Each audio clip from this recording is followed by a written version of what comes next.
BKK 김경입니다. BMW가 새로운 연료전지 시스템을 탑재한 수소차 iHydrogen Next 차량의 일부 사양을 공개했고 2022년 출시 계획을 발표했습니다. 오늘은 이 차량에 대해서 좀 살펴보도록 하겠습니다. BMW는 상당 기간 오랫동안 여러 가지 에너지 시스템이 공존할 것으로 판단하고 있습니다. 내연기관을 비롯해서 플러그인 하이브리드, 순수 전기차, 그리고 네 번째로는 연료전지 시스템을 탑재한 수소차가 공존할 거라고 평가하고 있는 것 같습니다. 2021년부터 BMW는 지속적으로 전기차를 출시를 시작하게 됩니다. 그래서 23년까지는 총 25개 종류의 전기차를 출시 예정에 있습니다. 이 예정에 따라서 수소차도 점차 많은 다양한 차량들이 출시될 것으로 생각됩니다. 물론 거기에 따라서 수소차 인프라스트럭처가 갖추어진다는 조건에 따라서 이 진행 속도는 달라질 것입니다. BMW iHydrogen Next 수소차는 X5를 베이스로 한 차량입니다. 다른 수소차들과 달리 BMW 특유의 다이나믹한 주행 성능을 확보했다고 할 수 있겠습니다. 출력이 다른 수소차들보다 확실히 높습니다. 수소차를 이해하기 위해서 기본적으로 들어가는 시스템, 핵심 부품인데요. 이 부분을 먼저 살펴보도록 하겠습니다. 가장 먼저 연료전지가 필요합니다. 전기를 만들 수 있는 퓨얼셀이라고 하는데요. 이게 가장 핵심이 되는 부분이 되겠고요. 또한 전기를 만드는 에너지원, 수소를 담을 수 있는 수소 탱크가 필요하게 되겠습니다.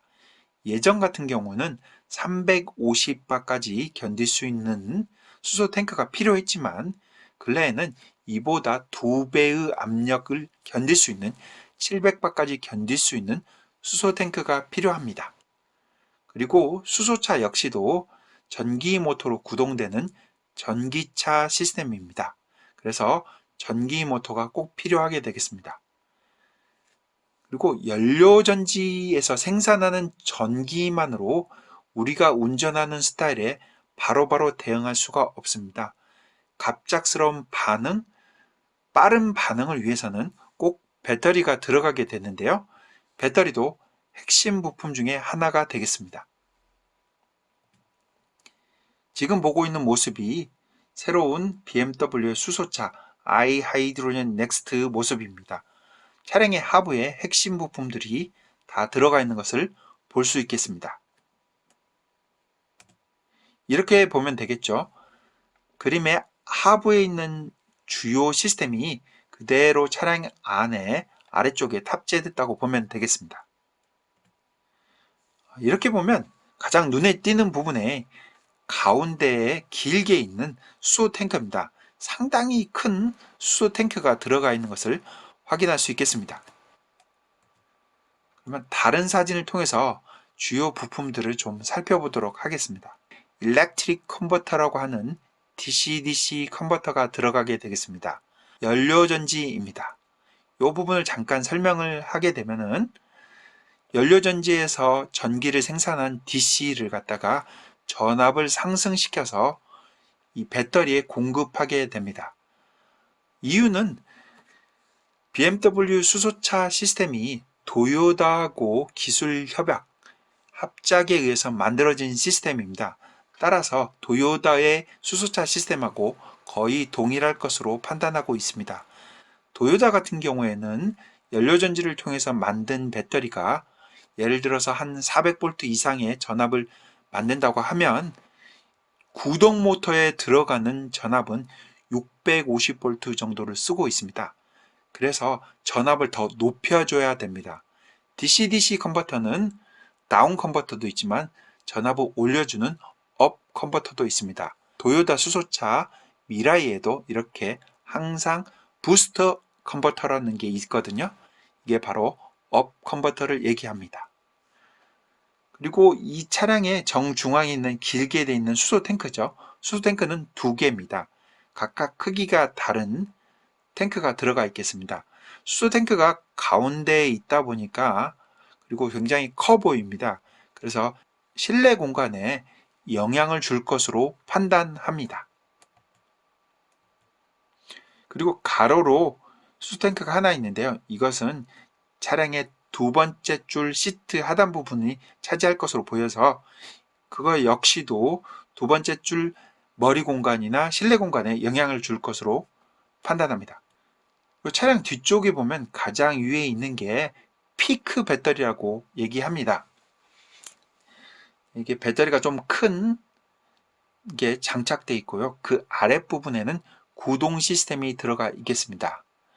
이 드라이브라고 BMW는 얘기하는데요. 이 구동 시스템은 내년 2021년부터 출시한 전기차 5세대 전기차에 들어갈 구동 시스템이 되겠습니다. 이 드라이브 구성은 하나의 패키지화된 모듈입니다. 즉 모터하고 인버터 그리고 변속기가 하나의 패키지 하우징에 들어가 있는 시스템이 되겠습니다. 모터가 뒤쪽에 있다 보니까 결국에는 후륜구동 시스템이 되겠습니다. 상당히 다이나믹한 성능을 보여줄 것으로 보입니다. 그리고 여기에서 배터리가 굉장히 큰 게 들어갔다고 하는데요. 배터리하고 연료전지하고 출력을 합치게 되면 시스템 출력이 275kW가 됩니다. 현재 나와 있는 수소차에 비해서도 굉장히 높은 출력을 보여주게 됩니다. 이게 연료전지 시스템인데요. 이 연료전지 시스템은 도요타하고 합작에 의해서 개발된 시스템입니다. 도요타의 미라이, 곧 출시할 2세대 미라이도 동일한 연료전지 시스템이 들어갈 것으로 보입니다. 이 연료전지 시스템은 출력이 125kW에 이릅니다. 이렇게 얘기하면 정확히 판단 기준이 없으니까 국내에 있는 수소차 넥소하고 비교해보면 넥소 같은 경우는 연료전지 시스템이 95kW입니다. 현재 존재하는 미라이 같은 경우는 114kW의 출력을 보여주고 있습니다. 따라서 이번에 새로운 도요타 연료전지 시스템이 들어가면 출력 차이가 상당히 크게 나기 때문에 현대차에서도 연료전지 시스템 업그레이드를 빠른 시일 내에 해야 될 것으로 판단하고 있습니다. 아까도 얘기했죠. 총 시스템이 275kW이다 보니까 여기에서 125kW 출력을 빼면 나머지 150kW를 배터리가 담당하게 되는데요. 배터리가 굉장히 큰 출력을 감당하기 때문에 상당히 다이나믹한 드라이빙이 가능할 것으로 보여집니다. 여기서 그치지 말고 좀 더 나아가서 다른 수소차 시스템하고 비교를 좀 해보도록 하겠습니다. 현재 지금 4종류의 차종이 있는데요. 왼쪽부터 BMW, 그 아래는 벤츠의 GLC F셀, 오른쪽 상단에는 현대차의 넥소, 그 아래에는 도요타의 현재 미라이가 되겠습니다. 미라이는 내년쯤에 새로운 시스템으로 바뀔 예정입니다. 차량도 지금의 미라이하고는 완전히 다른 더욱더 고급화된 차량으로 변경될 예정입니다. 이 4개의 수소차 중에서 좀 더 다르게 동작하는 차량이 하나가 있습니다. 바로 벤츠의 GLC F셀이 되겠습니다. 이거는 플러그인 시스템이 탑재된 차량이고 하이브리드 차량이라고 보면 될 것 같습니다. 연료전지 시스템을 기본으로 전기차 시스템이 그대로 들어가 있게 되겠습니다. 그래서 GLC F셀 차량의 후면부를 보면 2개의 이렇게 덮개가 있어요. 오른쪽에 있는 것은 수소차를 충전하는 부분이 되고 왼쪽에 있는 것은 전기차 플러그인을 케이블을 꽂아서 배터리를 충전할 수 있는 부분이 되겠습니다. 따라서 벤츠의 GLC F셀 같은 경우는 수소로도 가고 전기차 배터리로 가는 전기차 시스템하고 수소차 시스템이 같이 있는 거라고 보면 되겠습니다. 이 차량의 단점은 수소 탑재량이 크지가 않습니다. 수소 용량을 고작 4.4kg 밖에 저장할 수가 없습니다. 현대차의 넥소가 6.6kg의 수소를 저장할 수 있는 탱크가 있는데요. 이에 반해서 2kg 정도가 적은 수소를 탑재하기 때문에 주행거리가 확실히 적습니다. 반면에 케이블을 꽂아서 충전할 수 있는 시스템이 있기 때문에 도심지에서 수소가 공급이 어려울 때 전기 충전에 의해서도 갈 수도 있겠습니다. 배터리는 13.8kWh의 용량의 리튬이온 배터리가 탑재되어 있습니다. 다른 수소차들에 비해서 좀 특징적인 수소차이어서 좀 더 언급을 해 보았습니다. 다른 시스템을 좀 비교하면은 수소차이다 보니까 수소를 저장할 수 있는 탱크가 중요한 부분인데요. 수소 탱크도 각각 다른 구조를 보여주고 있습니다. BMW 같은 경우는 2개의 수소 탱크를 이용했고 정중앙에 길고 큰 탱크를 탑재했습니다. 반면에 아래에 있는 벤츠 같은 경우는 동일한 구조로 되어 있는데요. 차량의 정중앙에 세로로 길게 되어 있는 것은 좀 더 작은 탱크를 넣어서 실내 공간 확보에 좀 더 신경을 썼다고 할 수 있겠습니다. BMW가 이렇게 큰 통을 2개 넣다 보니까 수소 저장량은 제법 많겠습니다. 아래 벤츠가 4.4kg의 수소를 저장할 수 있다면 BMW i 하이드로젠 넥스 같은 경우는 총 6kg의 수소를 탱크에 저장할 수가 있겠습니다. 오른쪽 상단에 있는 것은 현대차의 넥소입니다. 넥소는 3개의 수소 탱크를 탑재하고 있고 동일한 사이즈로 차량의 후면부에 위치해 있습니다. 아래는 도요타의 미라의 현재 미라이인데요.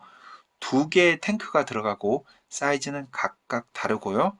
하나는 2열 시트 쪽에, 하나는 뒤에 트렁크 쪽 부분에 가깝게 설치되어 있습니다. 이렇게 각각 다른 수소 탱크 구조를 보여주고 있고요. 구동 시스템도 좀 다릅니다. BMW하고 벤츠 같은 경우는 모터가 각각 차량의 후륜 쪽에 있어서 후륜 구동 방식을 채택하고 있고요. 현대차 같은 경우에는 전륜 구동입니다. 도요타도 역시 전륜 구동 방식을 채택하고 있습니다. 이렇게 간단히 여러 수소차에 대해서 좀 비교도 해보고 BMW 새로운 i 하이드로젠 넥스트 수소차에 대해 특징들을 좀 살펴보았습니다.